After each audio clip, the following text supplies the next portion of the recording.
Welcome to another episode of A Figure Focus.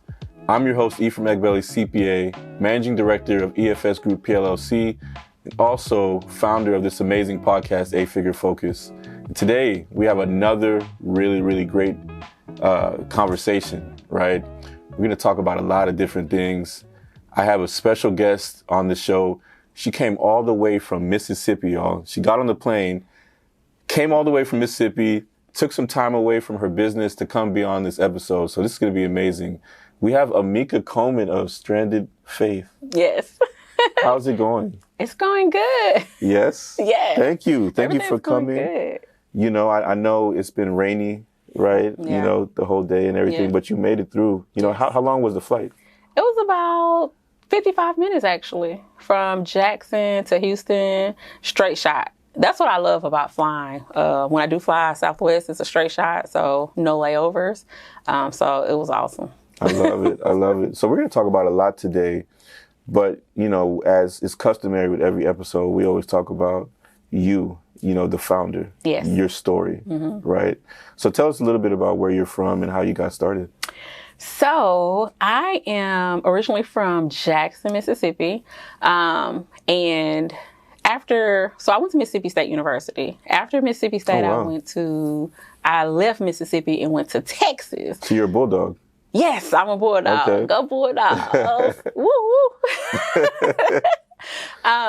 But yeah, so after that, I went to Texas, and I think that's when I could say that I've kind of like grew up or got exposed to things that I kind of wasn't exposed to beforehand, mostly career-wise and meeting with different people. You know, in the South is mainly kind of like white, black orientation. But when I came to Dallas, actually, it's like a melting pot. You meet so many different people, so many backgrounds, so many ethnicities, personalities, and everything. So that whole experience was great. But fast forward, I got a master's in clinical research. So my career was in clinical research prior to starting Strands of Faith. And basically what I did was I traveled around the U.S., went to different various clinical sites to monitor the records to make sure that, you know, they were following FDA guidelines when it came to the subjects in the trial and things like that. So really did enjoy that. Fast forward, 2018, I launched Strands of Faith. And then in 2019 is when I resigned from my career. But a little bit about Strands of Faith. I don't know if you want to ask me any specific questions because I'm just like putting it all out there. Yeah. You grew up in Jackson, Mississippi. Yes. Went to Mississippi State. And then after you graduated, did you come to Dallas directly or were you in Mississippi for a little bit? I did undergraduate at Mississippi State, and then when I left there, I went to University of North Texas Health Science Center in Fort Worth. Okay. Yeah. So I was at Fort Worth there. That's where I did my master's in clinical research, and then I worked at the VA in Dallas for a couple of years, and then that's when I switched over to clinical research on the monitoring and traveling side, and then after that, we thought we were going to be in Dallas for a while, but my husband had the opportunity to, you know, move back to Mississippi for a job. Yeah. Just so happened, since I was traveling and my job was technically like remote, it made it to where I could move back to Mississippi and still travel. And that worked out perfectly because, I don't know, I just feel like I was really setting the stage without me knowing it because he knew that SOF was going to come about and that it was going to be headquartered there. So, yeah.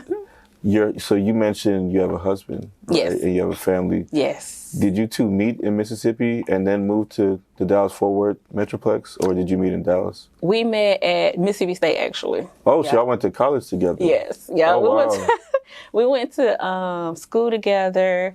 Dan was actually working at Mississippi State there, and then he left. You know, you always hear about, what would you do for love? You know what I'm saying? Right. And he came, he left his job and he came with me to Dallas. And so when he came out to Dallas, you know, at the time he had experience, he had the education, and we kind of assumed or thought it was going to be very easy for him to get a job. But that wasn't the case. He didn't find a job right away. And so shout out to Dan. He's awesome. Shout out to Dan. I haven't met you yet, but shout out to you. Yes. He, like, during that time, you know, it's me and how it is. You guys are head of households and you have responsibilities and things like that. So it was very tough time for him, not finding a job during that time. So he went to work at Bath and Body Works in North Park Mall. North Park Mall. Yes. That's one of my favorite malls. Yes. I love it. Yes. He actually, so he went to work there, and it was, every time I think about it, I'm like, wow, like this dude, at the time he had his doctorate degree, but it just goes to show that he didn't have any pride to put to the side because it was about his family. So he did that, and he worked there for a little while, but then fast forward, the job came along. That's how we ended up going back to Mississippi, and now, you know, the rest is history. So I love it. I love that story, you know, because, you know, you're starting a business, you have a family and everything, and there's things, a lot of people, they see where you are now, right? But they don't necessarily know the full story of how you got there. There's so many different bumps along the journey, right?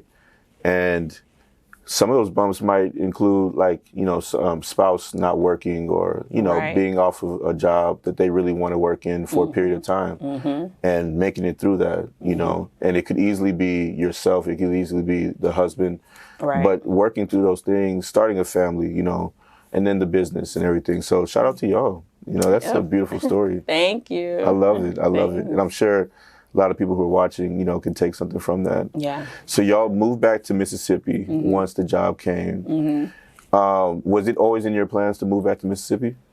You know, actually it wasn't, because at the time, you know, Mississippi, my home state, love Mississippi to death. Mississippi get a bad rap. And I think, you know, I mentioned this kind of like one time before about how we're first in the bad things and last in the good things, you know? And so a lot of people, when they leave, they don't really have intentions on going back. And so for me, it's not that I didn't have any intentions on going back. It was just that I didn't really like think about it, but that's why I feel like it was kind of God ordained and orchestrated, because when the job came up and we moved back, everything just worked out perfectly because all our family is there, was able to build a business from scratch there. And so now being able to control that narrative in Mississippi, for example, being able to hop on a plane and come here, you know, it's not so bad living in Mississippi as, you know, someone would probably pay to be, at least from my perspective. I can only speak for me. So, yeah. No, I've never been to Mississippi, but, you know, I want to go visit, you know, one of these days. Because I actually, that's one of my goals, to like touch every state, right? Okay, yeah. In the United States. So Mississippi is definitely on the list and whatnot. Shout out to Deion Sanders, too. I see what you're doing out there at Jackson State University. Oh, yeah. Shout out to Deion. He's really doing some good things at JSU. Yeah. I love it. So you said something in the story. You said that you started Strands of Faith in 2018. Yes. That's only like 4 years ago. Yes. And what point, like, in that 4 years, did you have, I guess, any business experience before you started in 2018? Like, what made you want to get started? Great question. Because I had zero business experience. So fast forward back to what I call back in the day. So I first went natural in 2006. This is when natural wasn't quote unquote popping. It was kind of like one of those things where, like, are you crazy? Like, what you doing? I still remember, and I tell this story every now and then, but I went natural, cut all my hair off. You know what a big chop is? My hair was probably about 2 inches taller than your hair right now. And I remember this guy who I was friends with at the time told me, he was like, well, hit me back up when your hair grow back. You know what I'm saying? Oh, wow. And I was like, are you kidding me? Yeah. And it's funny, like, thinking about it now, like, you know, thinking back on it, because I'm like, wow, the audacity. And then fast forward some years later, back in the inbox with, you know, a new tune with a hair back, you know? Right. But isn't that crazy how that happens? Yeah, but like, so basically that's where things started. I was passionate about natural hair, embracing my hair, you know, the way that God created me. So I created an Instagram where I used to like do different hairstyles and share it, you know, among just women, and empowering and, you know, encouraging them to explore, you know, the same whatever. So it was just passion for me at that time. And then when I started my career in clinical research, I never thought that I would start a business. And the thing was, when I was doing clinical research, the reason why this comes full circle, how it does, is when I was in the lab, I used to go to the lab sometimes for like 10 to 11 hour stretches, creating these nanoparticles. It's like a nanoparticle delivery system where we would take like a anti-cancer drug, put it in this little, it was like a little clear envelope thing. And the goal was to see if we could get the cancer drug to kind of like target the healthy cells without damaging, target the cancer cells without damaging the healthy cells. So I think that's when I was first introduced to formulating, which is now, manufacturing and formulating products. But yeah, I had zero idea that I would start a business. I had zero experience. Everything that I've learned up until now has been self-taught, trial error experience, that type of thing. So. It's amazing. It's amazing because, we've had a lot of conversations over like the past couple of years that we've known each other virtually, I guess you could say. Yes. It's our first time meeting each other in person. Yes. But, your business knowledge is very, very like high level and vast, which is what I think that's one of the reasons why I wanted you to come on the podcast and really talk with me about, how you got started and everything. Right. So, how did you like learn so much in such a short time? So I naturally have like an inclination for knowledge. Like I am a student of knowledge. I love learning. Like I used to literally go to school to get degrees just because I love learning, even with no intentions of, by the way, I did get an MBA, but at the time when I got my MBA, it was for the purpose of wanting to learn in general. At that time, I still didn't know I was going to start a business. But I'm just a self-learner. I invest in masterminds, courses, programs. Google is my friend. Let me tell you, my husband says, you don't have to ask Google for anything. Come to me, because he know if he come to me, I already went to Google to figure it out. So I'm just like a learner by nature. And I believe that learning is never ending. Like you'll never, ever learn it all. I don't care. You get the 6 figures, the 7 figures, 8, 9, 10, whatever figure number wise, you'll never, know everything. And so just being a constant student, that's how I obtain, knowledge over time and just compound it. Yeah. So professional development, like constantly, seeking knowledge and information. Yes. Yes. I love that. And one of the things that we didn't talk about, in your story was that you have 4 beautiful children, right? And you had, how many did you have? I think you probably had 2 of them before the business started. Yes, 2 before the business started. Right, and then 2 after. And then 2 after. And just from where you started in 2018 to where you are now, juggling all that, let's talk about that real quick. Like, how are you able to juggle the business and the growth, right? Because you've had tremendous growth and also the family at the same time. Let me tell you. So in the beginning, when I was working full time on the road traveling and then having 2 at home, it was tough. And that was actually the phase where you're building from scratch, right? So of course that time required a lot of hours, a lot of energy put into it. And so that was a phase that I couldn't necessarily bypass. And so one thing that helped really there was having a super duper supportive husband who he knew this, once the whole vision came to fruit, was like, this is what it's going to be. Like he backed me up 1,000,000%, like no questions asked. And so that gave me the confidence to be able to say, okay, I'm going to go all in on this. This is what I need to do. I have the support. So those with the first 2 kids, that's kind of how I got through that. Then in 2019, I got pregnant and that was the year. So I got pregnant, still working, still doing a business. Mind you, I'm in the kitchen mixing product. I'm in the kitchen just whipping it, flipping just everything. And so that, of course, as you can imagine, being pregnant, that was a lot. And so I made a decision at that moment. It was like early 2019. I said that the end of 2019, when I come out from maternity leave, at that point, I have to make a decision to not go back to work, to make, So I strategically planned for the business to be doing to a certain level where I could, make that happen. So at the end of my maternity leave, I put in my notice. started working full time for myself, took the leap of faith, bet on myself, and that kind of helped take off the stress of working and doing both. And so that was 2019. And then, of course, 8 months ago, we just had number 4. So now, I have team in place to kind of help, and that has helped a lot with this portion of it. So that's amazing. Because like you were saying, like you were juggling the job, you were juggling the business, growing, and then you were juggling the family, right? Like all those things, literally all those 3 things by themselves would already be a lot. And then doing all 3 of them together, like that's amazing that you've been able to grow the way you have. Thank you. So let's talk about Strands of Faith, right? You started in 2018. How quickly was it till you reached like the 7-figure mark in your business? Like, was it like by year 3, 4? It was by 2018, we reached 7 figures in 2020. So that's 2 years. Okay.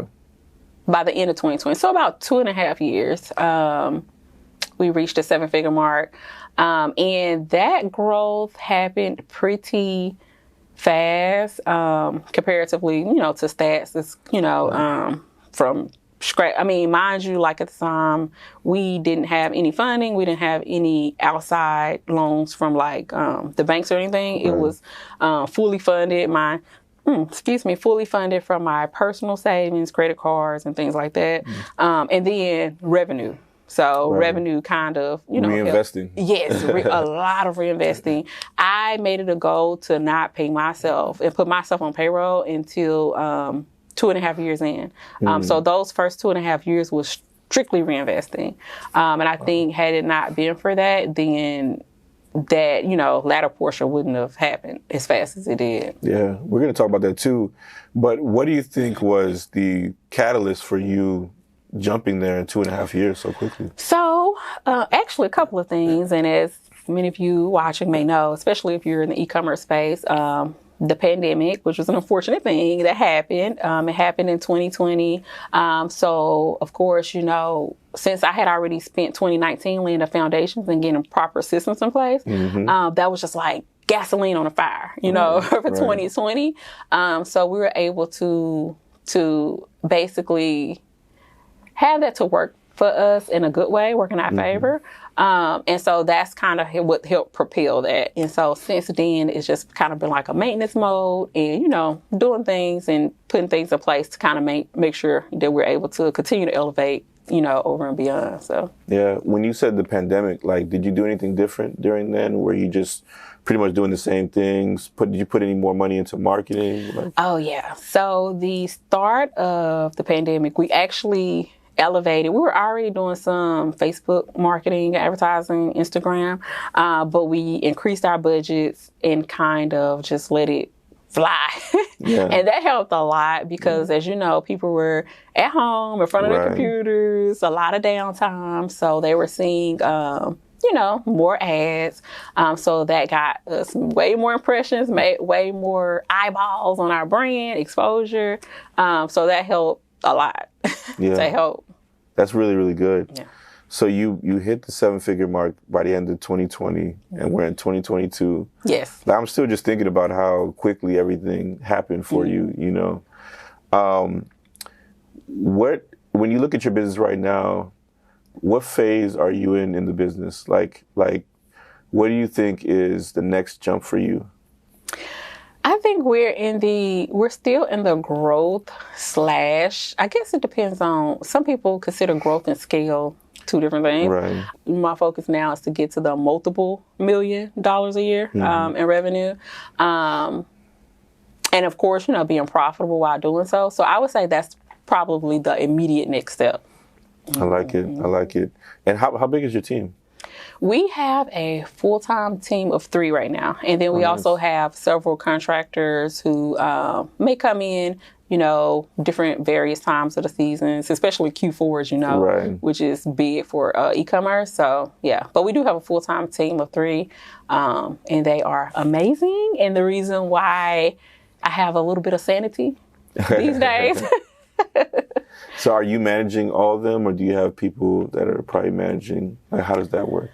So I'm currently doing the management. The goal is I really want to get an operations manager in. That's been on the vision board for a little while, but I'm very strategic in everything I do. Like, things have to be lined up to a certain level, before I just make moves. But so I'm doing all the management. I'm still doing a lot of management on, different roles among the business. And the goal is to get the SOPs set up, get everything in place, get everything organized so that I can start delegating out those roles so that I can, pull myself back completely or almost completely.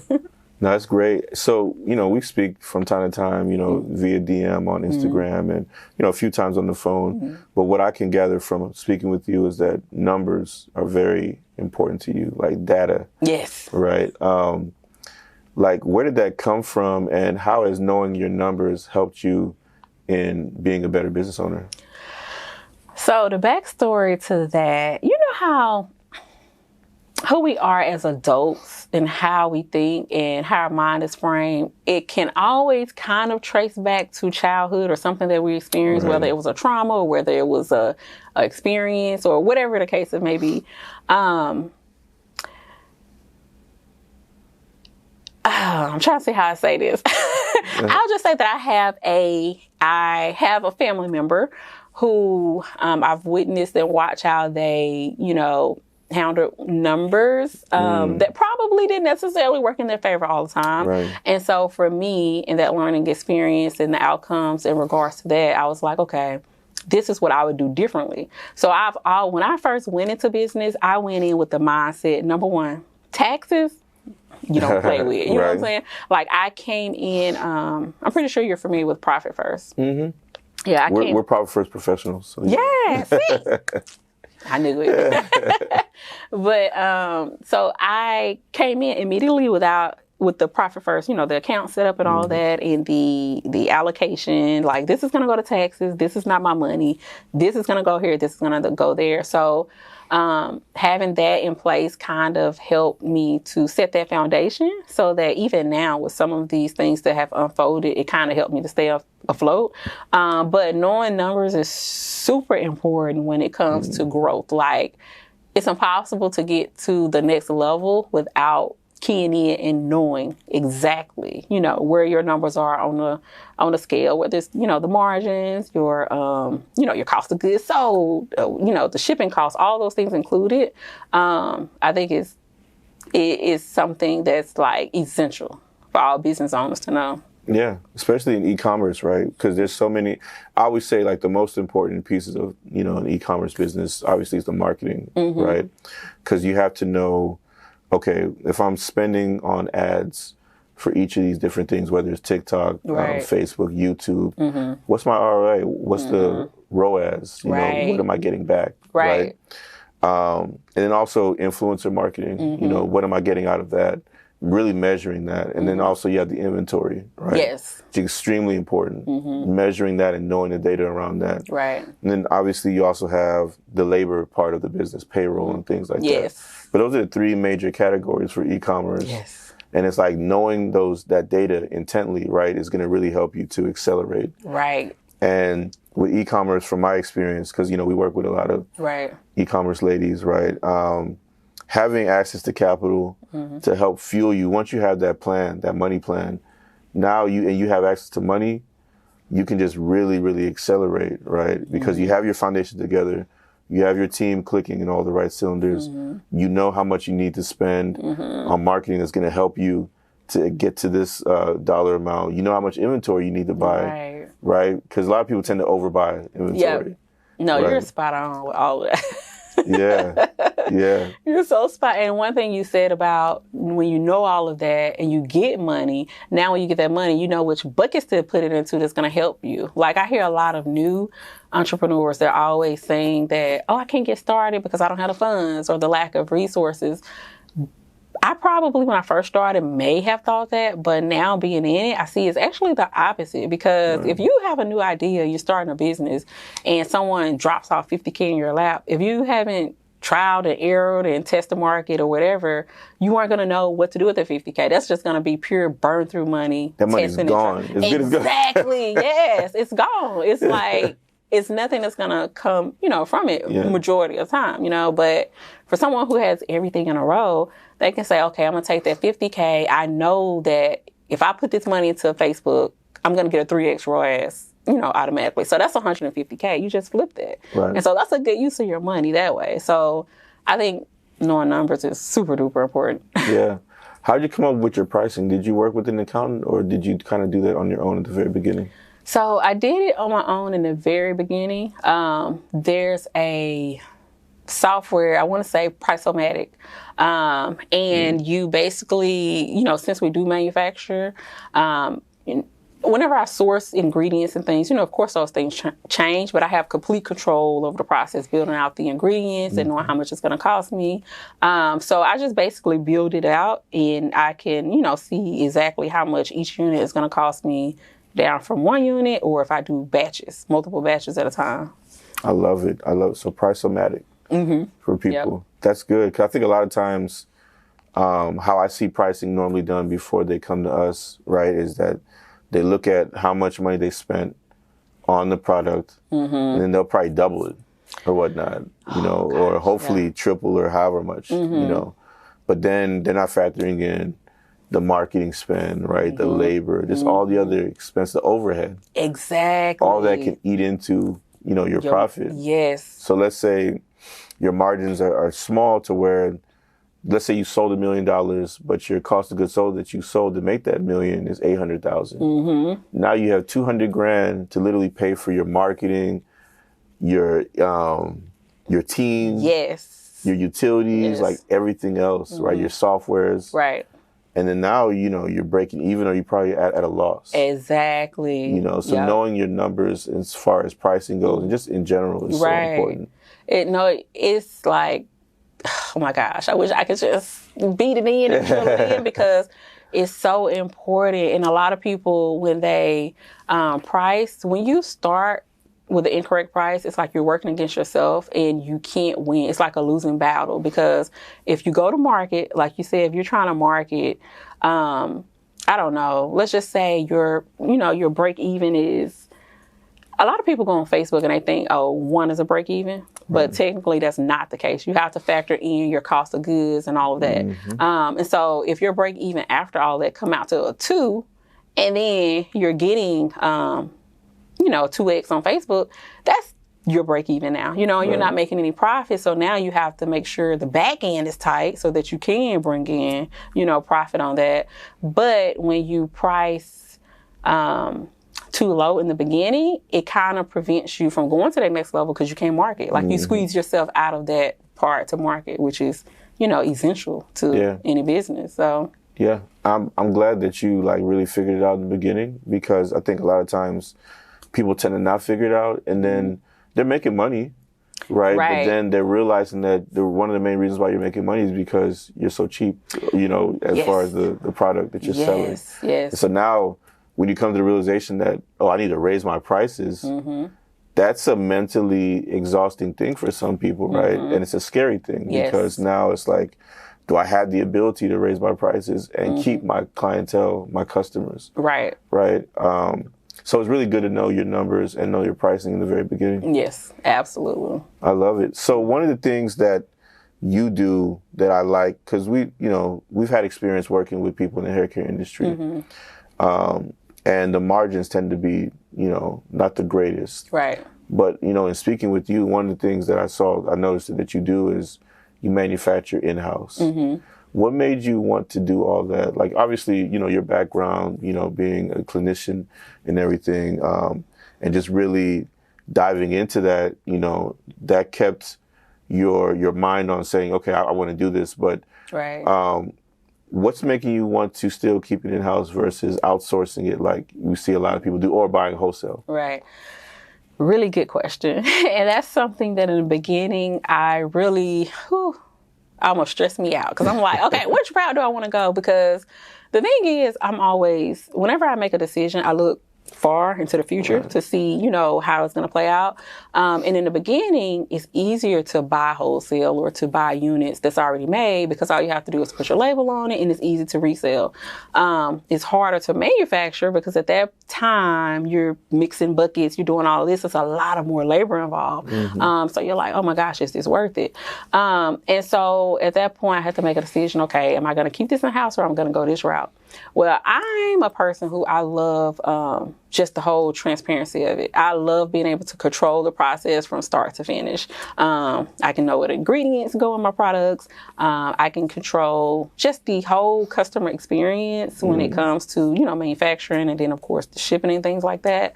But having manufacturing in-house, I have complete control, as you talked about, margins. I have control of my margins, the forecasting, ordering ingredients, whether they're in bulk, like it's much easier for me to maintain, you know, control over the entire process. So I would say the control was probably one of the main reasons why we're still doing it in-house, even as we've continued to grow. I would definitely say, that's the number one reason. I love it. So you started out doing it yourself. Are you still doing it yourself or do you have someone that's taking over that from you? No. So I actually... It's still crazy to think about because I remember making a post about this, but I actually manufactured by hand all the way up through 2020. Mind you, 2020 was the first year we did 7 figures. So the whole year, I think I hired our project manager, like warehouse manager, like in November. So from that whole year, from January to November, I was still mixing those products. Several thousand of units. I still don't see how I did it, but God. Well, I don't see how I did it. What DJ Khaled say? God did. Yeah, right. But yeah, it was like at that point I'm like, okay, another thing that was a bottleneck to get to the next level. I knew I couldn't continue to, you know, move at that level, so I knew I had to hire someone. So I brought someone in, taught him, you know, how to manufacture. So that's what he does full time now. He manufactures all our products, and it's a huge relief. Oh my gosh. Yeah. Oh my gosh. Amazing. So I'm grateful for him.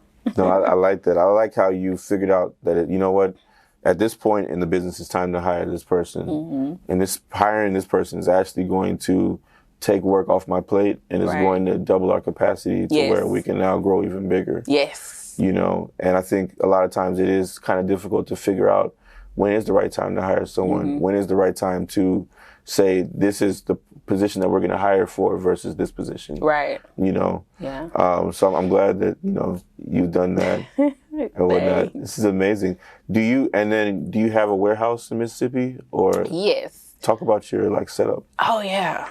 That's a really good question because whenever I talk about this setup, I always have to go back to the faith shed. So it's called the faith shed. Well, the second part of it. Okay. So when I started like from the kitchen part, so once we grew out the kitchen, it got to the point to where I was like, again, I'm very lean. I'm very, you know, when you're bootstrapping, you got to say the coins and make it work, right? So I was like, okay, I can't go from my kitchen to going leasing or renting a place because I need to, you know, I need that money to reinvest. So I was like, okay, what can I do? That's when I came up with the idea of the faith shed. That's what I call the faith shed. So I built a shed in my backyard. Like, have you ever heard of the she shed? Yeah. Like when people, so it's kind of like that concept. Same concept. Yeah. Okay. But I got it custom built. It was actually kind of fun when I think about it because it felt like I was building a house, you know, because it was custom. But I got that built in the backyard. We were in the shed for about 9 months. I thought we were going to be there for 2 years, but then the pandemic came. So that helped with the next level of growth. So then in 2020, that's when we moved to the Faith house. So that's the warehouse. Okay. So do you still have the faith shed as well? Or? Well, we moved to a different home and we left it there. So you left it there? Yeah. So the faith shed is there. It was too big to move. Right. And, yeah. But so yeah. But now the warehouse that we have is office space and combined with the warehouse space. I like that. Man, it's nice. How's the rent in Mississippi, by the way? Like leasing? Leasing. Rent? Yeah. In comparison to what? Like Houston? Yeah. Like a major city, I guess you could say. I was talking to a friend and she was telling me about a building that she got, but so my warehouse space is 3,000 square feet. And I think what she had was like probably 2 times that. And so her lease was 3 times the amount of Mississippi. Oh, wow. Okay. But yeah, so I think Is she like in a major city? She's here. Oh, in Houston. Oh, wow. Yeah. Wow. Yeah. The real estate has definitely gone up. So yeah, I can see that. Mm-hmm. Yeah. What do you think has been the hardest part of running and operating Strands of Faith? The hardest part for me, from beginning to now, will probably be mindset. That mindset elevation. Man, they don't tell you. If don't nobody tell you, let me tell you. Mm-hmm. When you start running a business and when you grow a business, you're going to grow on a personal level. Like, you're going to elevate in ways that you didn't even think was possible. Mm-hmm.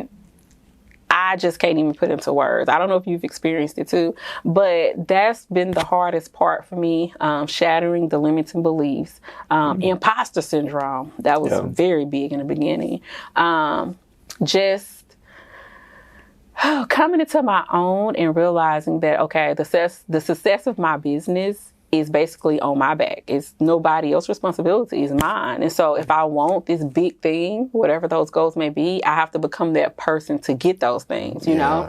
And that took a lot. That took a lot of just getting out of my way, being realistic with myself, staring my flaws in the face and say, okay, flaw, there you go, but this is what we're going to do. We're going to get to the next level, So I would say the mindset part has been the absolute, That's huge, because a lot of people would probably say, hiring people and stuff and things like that, which I'm sure is difficult, but the mindset part is an overlooked part of growth, right? Because even in leadership, as you're managing people, you have to elevate and become a different person. Yes. If you aren't already born with like the leadership qualities, right? You have to personally develop. You have to do a lot of things to make yourself better, right? So I like that mindset answer. Yes. So you reached 7 figures. You reached it in 2.5 years. With that being said, this is 8-figure focus, right? Yes. So in order for you, in your opinion, to hit 8 figures, what do you think that you need to do differently? Is it just more capacity, like a bigger space, more people, more team, more marketing? Or what do you think will help you? I think at this point, in seeing that it's just at the tip and it's possible, I think for me right now, it would just be the right team and possibly even additional financial resources. The structure is there, like the infrastructure, everything is there. And up until this point, by God's grace, I've been able to utilize resources I've had and stretched it to this point to get here. So I think now having additional help in the form of maybe even mentorship of someone who's done it, and they can peer in and see, okay, this is all you have to do. And then also we have some things in place that will help with additional 7 figures, but that requires team, because of course, I can't do it all. Like all of if you would see my list of stuff that I have laid out on paper, like this is to implement like the strategy. To-do list. Exactly, yes. And it's all there, but in order to get that implemented, it will have to have the proper team in place. So right.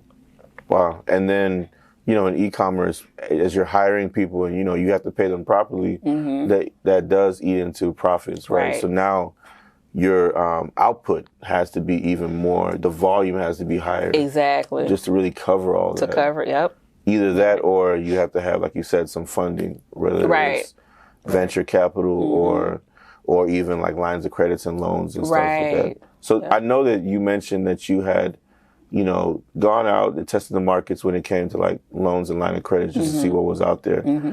How was that process? How was that experience? So it was actually pretty good. I did it because I always heard that you should go out and get money when you don't need it versus when you need it. Right. So I wanted to kind of see, okay, where do I stand and what can I get? And I went to one particular bank to see how the line of credit would work. And so, I had to, oh my gosh, it feels like you're buying a house and you got to turn in all these documents. It almost kind of feel like that. But they requested like so many things, the 3 years of P&L, all these things. And so in order to kind of like guarantee that line of credit, I had to put up, business type of collateral. It was separate from my personal, which is why you want to make sure that you keep them separate and build up your business credit. Right. So they were able to use like some equipment that I had, some assets to kind of like back that line of credit. And so he gave me, the figure and, told me how it worked. But I didn't take it at the time because what made you not take it? Was it you didn't feel like you were ready for it, or was it like the interest rates? It was, if I could be honest, and this is part of that mindset thing, from the beginning, I had this idea that I wanted to build a debt-free business, right? Because in my mind, I thought that debt was bad, right. It wasn't until later that I realized that most of these big businesses out here, they're utilizing what they say, OPP, other people's money. Yep. And so, I think for me, the reason why I didn't take it was because I had money in the bank and I didn't necessarily need it. And I didn't want to bite off more than I can chew, take something that I didn't need when I had it, Right. But that was just an exercise for me to test to see how the process goes so that when the time came, those ducks would be in a row. Yeah. That's really, really good and transparent. How long ago was that? That was actually about this time last year. Okay, so about a year ago. Mm-hmm. So I, like you, was someone that felt that debt, was a bad thing, for so long. Right. I'm big in like Dave Ramsey and all that. Yeah. But one of the things that, as I started to really learn more and read more and just talk to different people, I started to realize that debt on a personal level isn't necessarily the best thing, but debt in a business can help you accelerate, right? Yes. And when we look at a lot of our counterparts that are out here accelerating, a lot of them have backing behind them, whether it's the bank, whether it's, friends that have money that can lend into their business, whether it's investors. Right. They have that type of thing, and I feel like we're just now touching that iceberg right now, because of everything that happened in 2020 with George Floyd. A lot of banks and different people are saying, I want to do my part. I want to put money into, Black and brown businesses and really help them to grow. And now we're getting access to money. Right. Obviously, when COVID happened, you had a lot of money that was coming in, whether it was PPP, EIDL. We had clients that they got all that money and they would like sit on it and not really spend it, right? And I'm like, what's going on?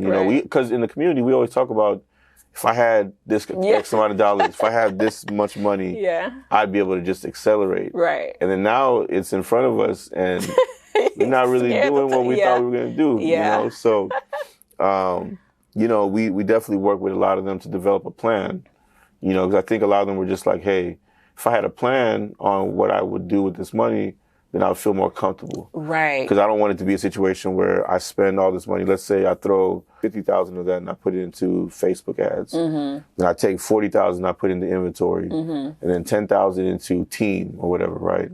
And then now, let's say the $50,000 that I put into the ads doesn't really return me anything. Right. We don't really think about, even if you got a 2x return, that's still better than a 1x return, right? Or breaking even or a loss, right? But we look at Facebook ads at times like, oh, I need to make a bunch of money because that's what we were used to back in the day, right? Right. But we look at it from the standpoint of, if I put this money into the ads, it may not return me back what I needed to. Then I'm going to have all this inventory that I purchased sitting, and then now I'm not going to be able to accelerate, right?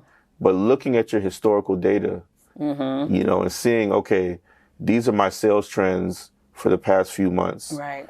This is how much inventory I need to buy for the past few months that I've been in business, and really looking at that and using that to guide you, which goes back to our conversation as far as like numbers and data. Yes. Right? But putting that plan together, I think, is so key. Yes. For us when it comes to like getting funding and lending and all kinds of things. Right. No. So 1,000%. I was long-winded on that, but I felt like it was important because I feel like that's going to be a recurring theme, right? When we I have a lot of these conversations where we're going to see like, hey, we had access to money, but we didn't necessarily have a plan around it. And really getting comfortable around debt, I think, is something that's extremely important. Right.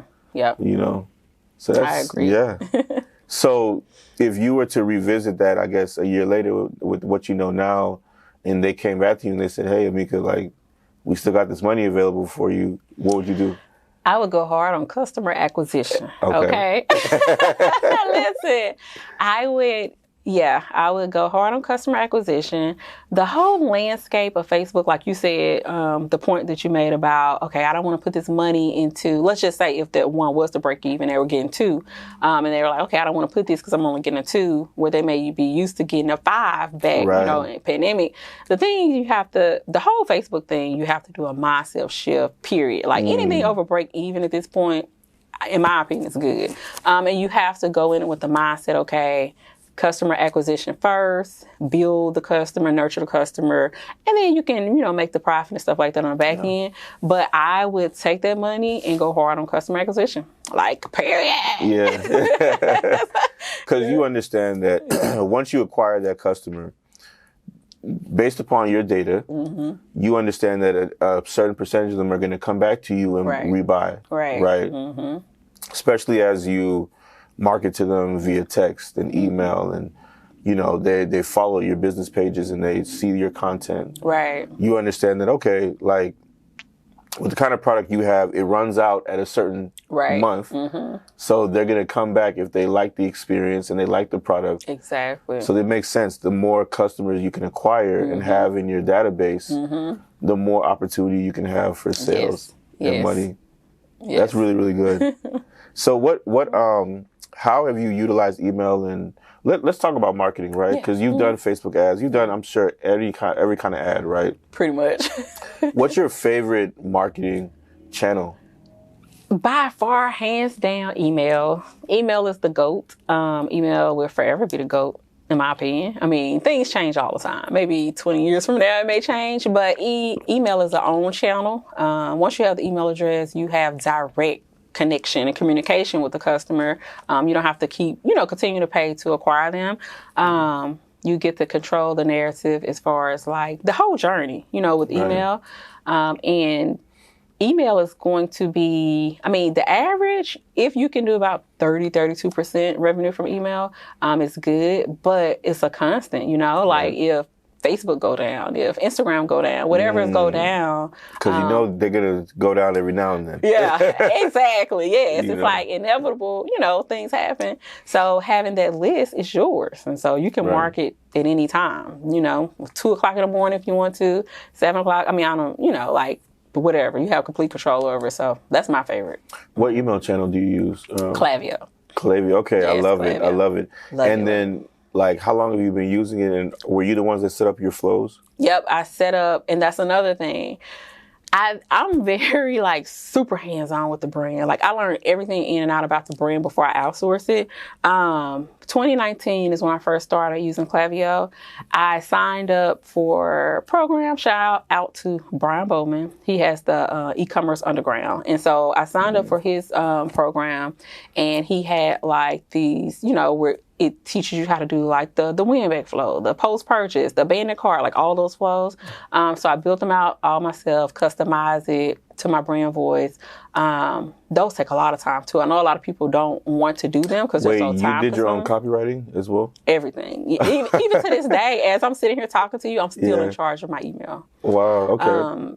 And that's one thing that I think will probably be the last thing to kind of take off because it's your voice. Right. It's hard for someone else to take that on. But yeah, so everything and those, as the flows are automatic. So that's revenue that's coming in without you having to touch a manual campaign. So yeah, love Klaviyo. How often do you email clientele, and how often do you text message clientele? So I'm one of those people. I know a lot of people. Because that's a touchy thing, right? Yeah. Because it's crazy how, a lot of times with brands, we don't necessarily want to email and text often. But then we have our bigger brands that hit us over the head nonstop. Yeah. I'm not going to name any of them, but you know who you are, right? And they hit us over the head nonstop with emails. But the majority of us never unsubscribed. Never unsubscribed.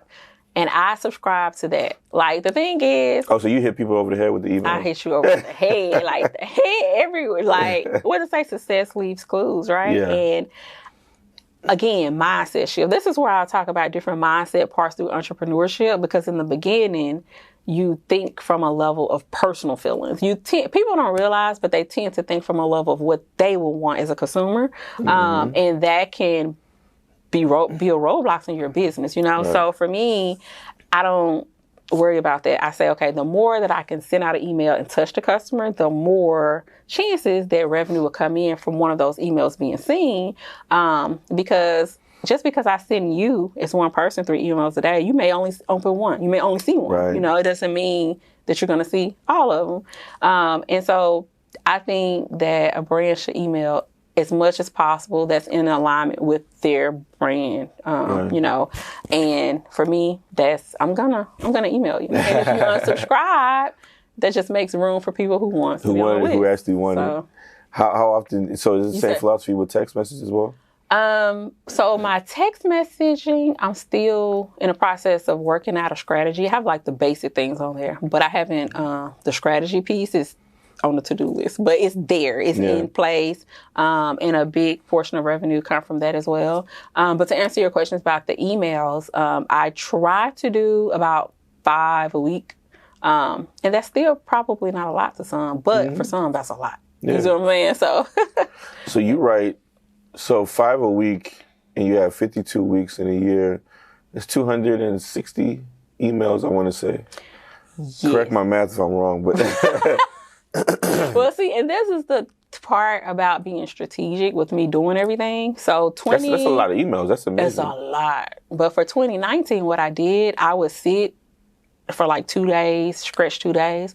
I would batch out like 6 months worth of emails that one time and schedule them out for half a year. And one thing that helped me with that is, as you know, coming up with email content can be very time consuming. So I came up with themed emails. Got it. So I have a Mission Monday where I encourage sending out mission. Well, like mission is like the mission to do something, like buy somebody a meal today, like a homeless person or something like mission related. Then we have Faith Formation Wednesdays where we send out like Faith Formation. Yeah. Okay. So it's like a affirmation type of thing, but you know, faith-based type. And then we have Sunday service faithemonials, like testimonials, faithemonials. Where we get so having it themed takes the load off because you know the flow of it. You know, you can just update it. So that helped out a lot. I love that. So you email, you text, you do Facebook ads, TikTok ads. I've tried my hand at it myself. Yeah. We're actually looking to possibly get that outsourced to an agency just because, again, when you're doing entrepreneurship and you're trying to learn everything, at some point you have to realize, okay, you're not the expert at everything. And it's going to take so much output to try to learn a skill and then to implement it. So I'm at that point to now with certain things, I just go ahead and just, outsource it and see how that works or whatever. But TikTok is definitely like slated, I like that. YouTube? Do you use YouTube? I've tried my hand at YouTube, but that's probably only the channel that we haven't fully fleshed out. Yeah. Because that's a lot of video content that you have to create. And, it can be, I could say, very time consuming. But I also think YouTube is like a long-term play as well. It's a long-term play. And having a marketing plan in place for these channels, that's why that's important, because you're having to stretch your marketing budget across all these channels. Yes. Whereas if one channel is working for you and you're getting a certain amount, you really want to focus there before kind of like spreading the eggs.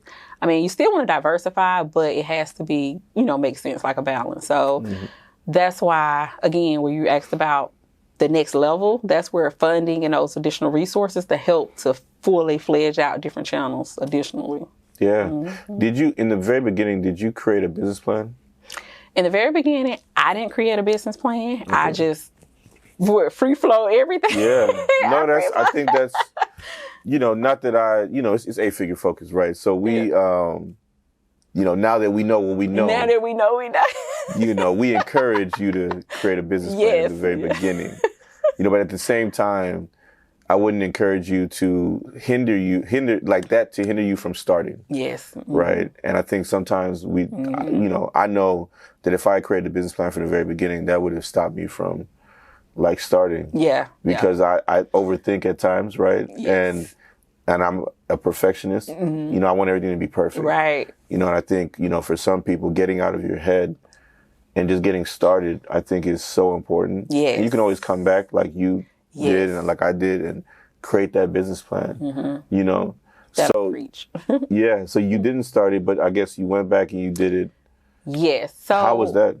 And that's the part, I absolutely love that because a lot of people, if something's going to prevent you from starting, then don't allow it to hinder you. Just jump in and then build the house as you go. It's going to come back around. And for me, now that I'm in a level of growth and kind of getting things stable, it's necessary now whenever you're going to try to get funding and those things. Yeah. Banks want to see a fully fleshed out business plan. How are you going to utilize all these things? So for me, it was just kind of sitting down and building it out where we are now, and then forecasting out a 5-year plan. Where do you want to be? And just building it that way.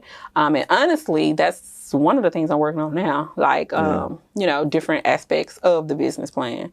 So it's very important. I'm just trying to figure out how you have all the time in the world to do all this because you market, you manage the team, you manage your household, and you also are building out the plan. You talk with your accountant. You do a lot, so that's truly amazing. I was just thinking about that as you were talking or whatnot. But yeah, the business plan I think is so important, and I feel like it's going to be a challenge to get to, the 8 figures if you don't have that. Right. I feel like you can hustle your way to 7. Yeah. You can hustle your way to 6, 7, but in order to really continue to elevate and go to that next level, there's so many things in that business plan that we need to sit down and think about, right? Whether it's your marketing strategy, right? Your 1, 3, 5, 10-year plan. Creating a SWOT analysis, right? Looking at what are your strengths, weaknesses, opportunities, threats to your business. All of those. What are your core values? Yes. All that, and then what's your core strategy? Really sitting down. I think for us, we have been doing that this whole year. We did it in past years, but I feel like, the more years you're in business, things start to slow down for you and make more sense. Right. And things are starting to make more sense now to the point where it's okay, we feel like we can actually get to that next level and do less. Right? Whereas, yes. But that's sitting down and creating a strategy. Yes. Whereas if there was no strategy, you're just spinning your wheels like a hamster. Whatever, this, you want me to do this, you want me to do that, let me do it all. But now saying, what, I'm going to not do this. I'm not going to do this. I'm going to focus my attention on this. And I'm going to market it and I'm going to perfect it and be the best at that. You know? Yes. So I think really sitting down and doing the strategy, planning. That's it. All those things are so key to really elevating. Yeah. So with that being said, I'm sure you created your USP, your unique selling proposition. What is your competitive advantage? Why should someone buy from Strands of Faith versus all the other hair care products out there? What separates you, I guess? So Strands of Faith, I like to say that we're faith focused, but community focused. So I always say we're more than a beauty brand. We're not just a beauty brand. We sell products, of course, that's our focus. We sell beauty products to help you get good moisturized hair, link retention, all that good stuff, good ingredients, all that. But for me, it's more about community building, just getting women to believe that they are enough, they're worthy, that their beauty is their beauty. They, are beautiful. So many people have self-esteem issues and they feel like they're not enough. Society put all of these crazy standards on us to look a certain way. You got the BBLs and, there's nothing wrong with BBLs for someone who, I suppose, getting it for the right reason. You know what I'm saying? But for the little girl who feels like that's the standard of beauty and doesn't know any better and feels like her skinny shape is not, it's just like Strands of Faith is just about having faith to build you up in life. Like so much is going on, and all it takes is a little mustard seed faith to believe in whatever it is that God placed in your heart, vision, dream, goal. So it's like more than just hair products. It's just that's the piece that you could probably say I'm just like super passionate about outside of that. So infusing faith with it has just been like an amazing experience and journey for me, because I know some people try to remove that piece, when we talk about political things, but I think that's part of what makes the brand different and what stands out. Is just unapologetic. It's about authenticity. Be you. Like when you come to us, it doesn't matter. Whatever. You know what I'm saying? We just appreciate and accept you for who you are. And that's just a message that we, desire to put out there, and it resonates, and we attract those type of, people to come towards us. So I can go on and on, but I would say, No, that's really good. So I feel like also, you said that a lot of women suffer with self-esteem issues, but on the flip side, there are a lot of men that do as well. We just don't really talk about it, like that, and we try to keep it inside. Yeah. And social media, if you allow it, it can prey on those insecurities and make you feel like you're not enough, right? Yes. And it's good to have a brand like yours say, you know what?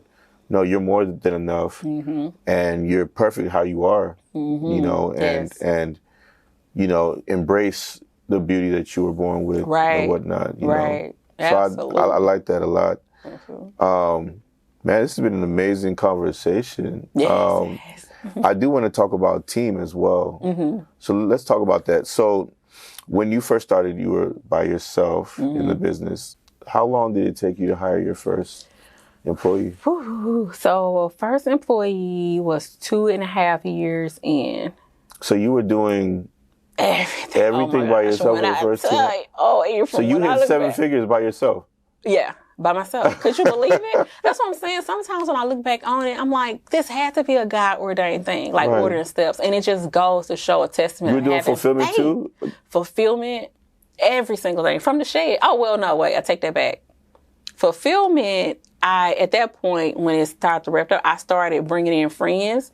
I hired a few friends, and they came and worked in the faith shed with me to pack orders and ship out and things like that. But they weren't official employees. Like my first official employee was 2.5 years in, like W-2 employee. But before then, it was just me doing everything, and, that can cause burnout. And I think that's where a lot of people kind of lose their way and want to give up on entrepreneurship when they're doing it all, is because when you're knee deep in the weeds and it's you doing it all, it can get overwhelming. Mentally, it takes a toll, like responsibility and stuff. And so some people pull out and be like, this is too much. And so at that point, I just knew to continue on, and for my mental, sanity and peace, I had to bring people on. So that's how I got the ball rolling with that piece. Like contracting people first and then graduating to W-2s. Man, that's amazing, because you can like we said, you can hustle your way to 7 figures, right? But I think another thing that's going to stop us from getting to 8 is not bringing in the right people to help, right? Yes. and that's where I'm at now. Yeah. That piece, figuring that, bringing in the right people. Yeah. Yeah. Notice how I say keyword, like we both said right people. Yeah, right? The right people. It has to be the right people, because who helps you get to 7 may not be who helps you get to 8. Right. And that's okay. But I think that knowing when to say, you know what, I'm all this money I'm making, I need to hire. I need to put it back out. Yes. Into the community to bring people in to help. Yes. Because if I don't do that, then I'm going to burn out, like you said. I've seen countless amount of businesses hit the 7-figure mark or hit the 6-figure mark and then end up leaving the business, not even selling it, but just walking away from it. Right. And it's so unfortunate, is because burnout happens, things happen, life happens. Yes. And so now you don't necessarily have the energy to keep going, and having the right people come into the team, training them well, them buying into their role, them working out of integrity, I think is huge, because now it helps your job become less strenuous, and now you're able to focus, you're going to get to a point, I feel like I'm going to get to a point too, where we're just going to be the visionaries. Yes. We're going to really focus on expanding and growing. The actual CEOs, the corporate way, Right. So, no, that's absolutely right. And for me, like, I think that I would probably say that's the phase I'm in now. When I say hiring the right team, of course, the team that I have right now is phenomenal. But when I say right team, I mean like the level of strategy that's needed of those people who already have experience to come in and say, okay, this is where you are. This is where I see we can go. This is how we can implement this. This is how we can get the ball rolling.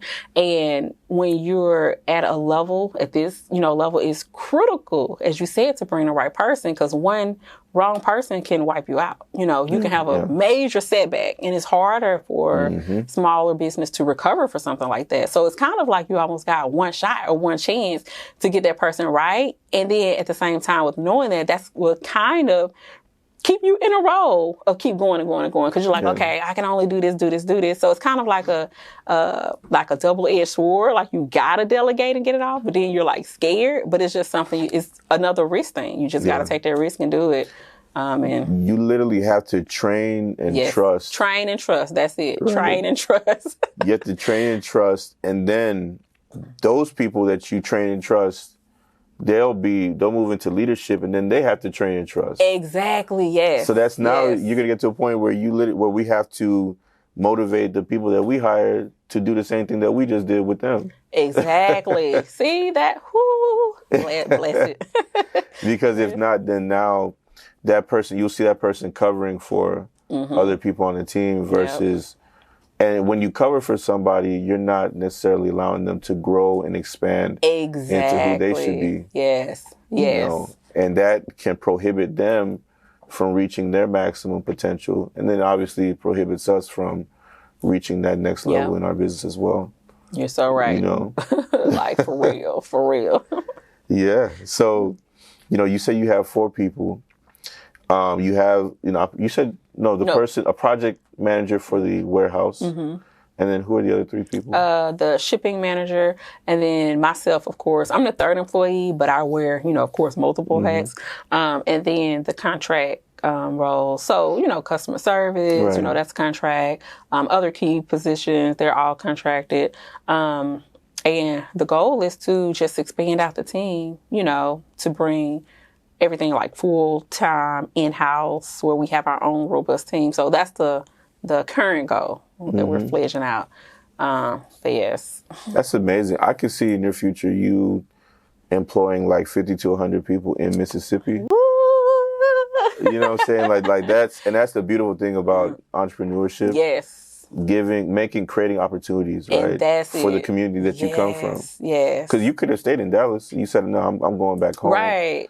And part of the reason why you went back home was to also make a difference. Exactly. And that's super important to me. Hiring within our community, being able to, circulate those dollars, give opportunities, like, very, very important to me.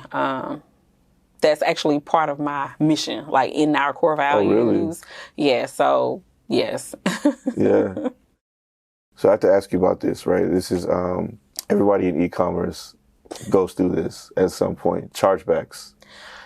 Okay, yeah. How has that been for you? How's that experience been? Have you had a lot of them? And, you know, were they like legitimate chargebacks or were they chargebacks that were sketchy? Like, how did that work out for you? It's so funny you asked that question because I used to be in groups that I used to always see people saying they got all of these chargebacks and things like that. And I'm like, like at that point, I had no chargebacks. Like probably in the first 3 years of business, I probably had, I don't know, if I had to guess 2 or 3. It wasn't much at all. Yeah, that was it. So I was surprised. You must have people buying from you from the church, I guess. That's what. Shout out to all the saints out there. You know what I'm saying? That's so funny. Yeah, I don't know what it was, but I, didn't really get any chargebacks. Fast forward though now to 2021, chargeback wise, we probably maybe had about 6 throughout the whole year. Okay. This year, that's still not a lot, but that's for less us, than 1%, I would think. Oh yeah, it's less than 1%, but it was like a lot, like for us, and so I started to kind of look into it, and some of them, I would say about half of them, were fraudulent, like people, buy and then they got it or whatever. But then the other half, and this is a tip for e-commerce people, which they probably, I don't know, you probably do. I don't know why I didn't do it. But you know how Shopify gives you that alert about the fraud, high fraud? At the time, me, of course, thinking in my little mindset, like everybody is, honest. Nobody's going to do this. I'm like, that little fraud thing don't mean nothing, And so half of those end up being related to, Shopify screen and saying this is highlight of fraud. And it really was. So on those, I lost, but it was a learning lesson for me. So now when I see that thing pop up, I don't even really reach out. I may reach out one time after, I'll do my own analysis, but most of the time I just refund back and not even deal with it because I'm like, no. Interesting. Wow. Yeah. I know there was somebody in the hair industry, a bigger name, I'm not going to disclose, but I remember her saying that she averaged like $21,000 a month in chargebacks. And, that industry, the hair industry, shout out to everyone in the hair industry. Weave? Yeah, extensions and stuff like that. Like that's an industry that I'm sure goes through a lot of that. Yeah, I can see that.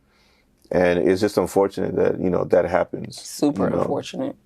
And I think that for small businesses, that could wipe you out if you don't have the right procedures and policies and budget for that. Yes. Oh my gosh. I just, oh my gosh. Shout out to the hair industry because I have heard that that's high, with people who do that. And that, like you said, for a small business, that can put a lot of strain on it because just the management piece to go and fight those, that takes time. Oh, yeah. And Whew.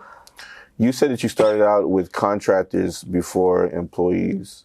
Was there a mindset shift around the employee part? Because I know for some people that I've worked with, they've been like, I don't necessarily know if I want to hire employees because, if I was to let them go, they'll file for unemployment. I got to pay that. I got to pay payroll taxes, all the additional expenses, insurance, all the different things that you have to, handle for employees. Was there any of that in your mind? Or what was the reason why you didn't go employee route first? So for me, I wanted to, whenever I hire employees, I want to be able to give them the best salary or the best benefits and all those things that's going to come along with it. So in order to do that, the business has to be in a healthy place to be able to do it. So contract for me was like, okay, this is how I'm able to get the work done that I need so that revenue can grow, so that it can support a bigger position. I didn't really think about, payroll taxes are a doozy and all those things, but that's just a part of doing business. So I didn't look at that as a way to deter me. But I just wanted to make sure that I had the foundation and the money there. Because the thing is, when you bring on W-2, that's a responsibility. It's like outside of your household, you now have the responsibility of making sure that you're funding other people's households once these employees come. And I take that very seriously. For me, my employees, I'm going to treat them how I want to be treated. So in my mind, I look at them as family. I'm going to compensate them and treat them on that standard. In order for me to do that, it has to be set up in a way to where I'm able to. So that's why, I just lay the foundation first and do baby steps to build myself up to that point. Yeah. So that was my process.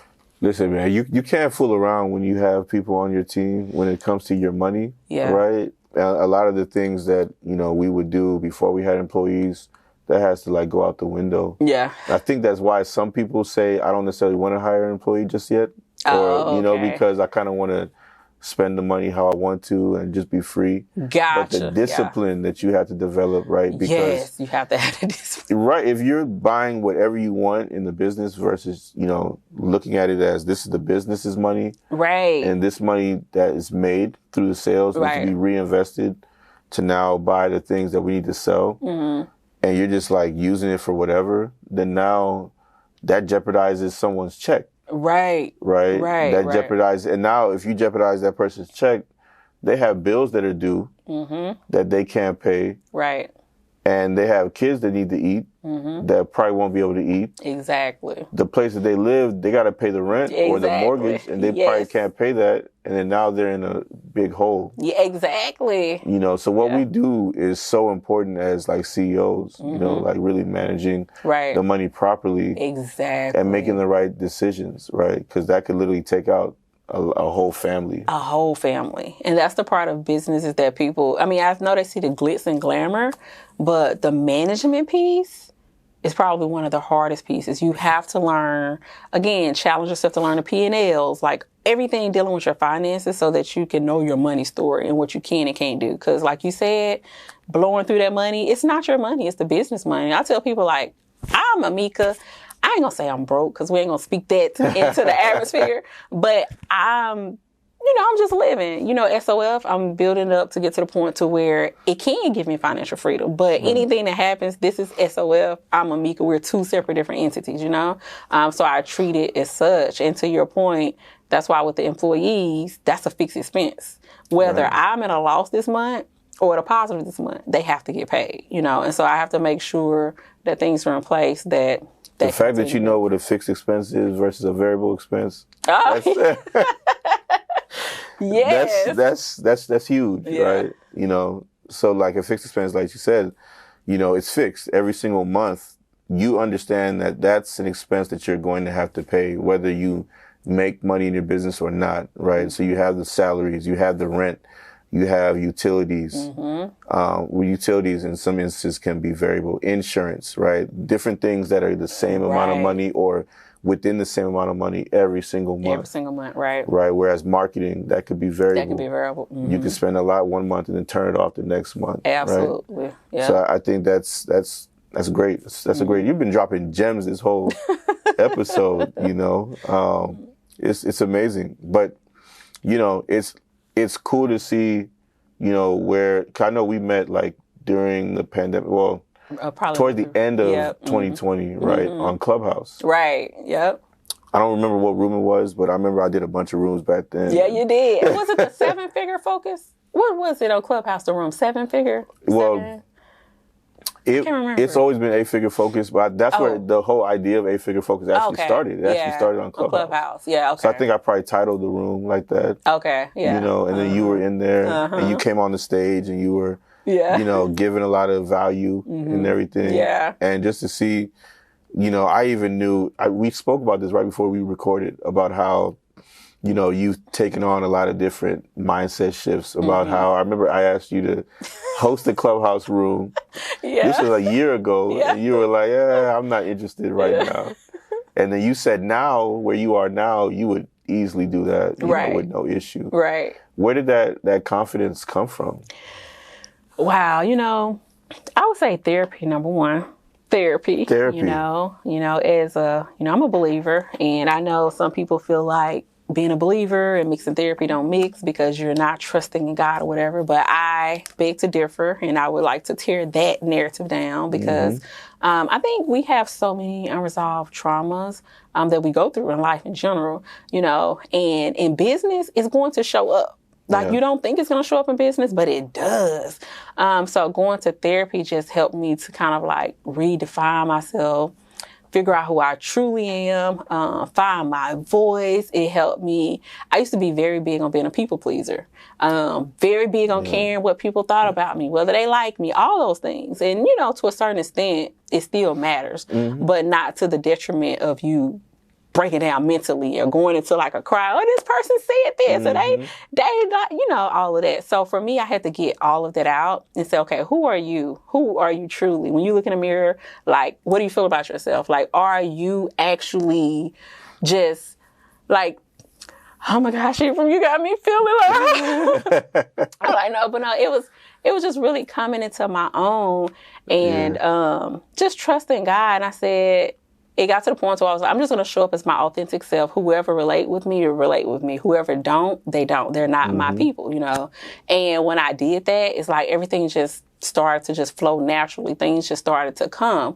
Even through like meeting you and the connections, like all the things that's been happening lately, it's just been like God ordained. And it all happened as a result of me just letting go, letting go and just showing up unapologetically as myself.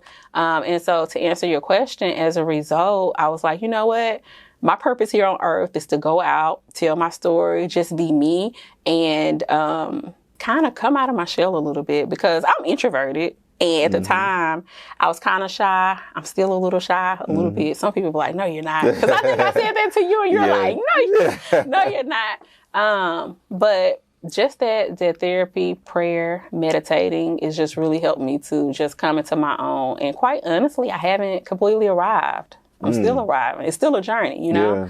So I show myself. So you're pretty much grace. saying like there's still a lot of growth that you are gonna encounter and A ton. And I welcome it. That's the beautiful part about it, is now it gives me freedom to fail. And to not take it personally as part of something that defines me, but it gives me the freedom to just be able to do so and remove it from myself, so that once I fail, I can take the lesson from it, try it again, and like reiterate and reiterate. So it's just been a beautiful journey. That's what I can say. That's amazing. So the therapy part, I'm glad that you actually talked about that, because I feel like I've been hearing a lot about the greatness of it and what it can do to really help you. So you feel like when you started doing it, I'm assuming you started in 2022, or was it 2021? It was in 2020. Oh, in 2020? Yeah. Oh, nice. Yeah. And then are you still doing it, or I actually took a pause, but I'm going to start it because I realized the value in life, period. You know how we go to the doctor for checkup and stuff? I think having a mental checkup or having that someone to vent to and talk to is needed. I just feel like it's, So I'm going to definitely start back. I love that. You, were you going in person or was it virtual? It was virtual. Okay. BetterHelp at the time, they paired you with like a therapist, like you can fill out this form. And so we met, I want to say, I don't know if it was twice a week, but we met virtually, face-to-face, like a Zoom type of thing. So we were still able to see each other. And it just felt good talking to someone and just rehashing your trauma or whatever, and letting them to give you unbiased, viewpoints. Like, have you thought about it this way? Have you thought about this? And there's like no judgment. It's no one so it's not like they could take past experiences and form anything about you, Right. So I think that was very therapeutic for me. Very therapeutic. So. Wow. I think you're going to have a bunch of people sign up for therapy as they watch this for sure. No, this is good. This has been a great episode. We appreciate you for flying all the way down from Mississippi. Absolutely. And joining us in person here in Houston. Yes. Can you tell everybody where they can find you online? Yes. I can be found strandsoffaith.com, www.strandsoffaith.com, on all platforms, Instagram, Facebook, YouTube, and then my personal platforms is just Ameka Coleman on Facebook, Instagram, everywhere. So Strands of Faith and Ameka Coleman. She's an influencer, y'all. She has like 40K followers on her personal page. I saw that today. I was like, man, I got to get my following game up. Well, that happened actually back in the day when I was doing the whole hair thing. Okay. Yep. Oh, that's how you built. Yeah. I like that. I like that. Real quick, before we jump off, you talked about community earlier. How big is your community? Is it on Facebook or is it on Instagram? Like, where is your community? So, community, I actually just... Again, part of mindset. It's so funny how this conversation keep coming back to mindset. Yeah. Like, why is that? I don't know. But we started at the end of 2020. Wait, this is 2020. At the end of 2021, I started a Facebook group. It's called The Faith Tribe. And I kind of wanted to be a community where we can get together and to speak and see each other like, in a virtual community or whatever. But initially... Who runs it? So I initially ran it, and I recently hired a community manager. Shout out to Nene. She is absolutely phenomenal. About 3 or 4 months back. So you were doing this on top of everything else? Yeah. And it was it was a lot. And so that wasn't getting my full attention, because, but I had it there and like everybody would interact with each other and share stories and stuff. And so that sisterhood is amazing because, so they did that. And then, of course, email, but mostly I don't really do much on Instagram besides having a presence just to, have the business presence. But it's mostly that Facebook community that we've been building out. Which what I was saying about mindset is it took me a while to build it out because, like, mentally, I'm like, is anybody going to join my group? And it's like, and then you see all these people who love you and, and you're going to get me started. You know what I'm saying? So, yeah. Oh, you're giving me some courage because I'm like, man, should I start a group? Is anyone going to join? So okay. Definitely, because actually when you did the podcast, I remember when you did, you said you was going to start the podcast. Yeah.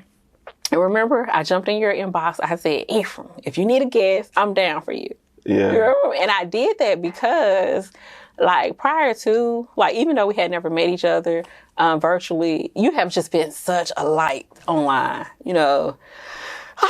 Ephraim, see? Oh my gosh. I appreciate you. I appreciate the kind words. That means a lot. Yeah. No, I mean, like, I just wanted to say, give you your flowers because you, I just see you always supporting people, entrepreneurs.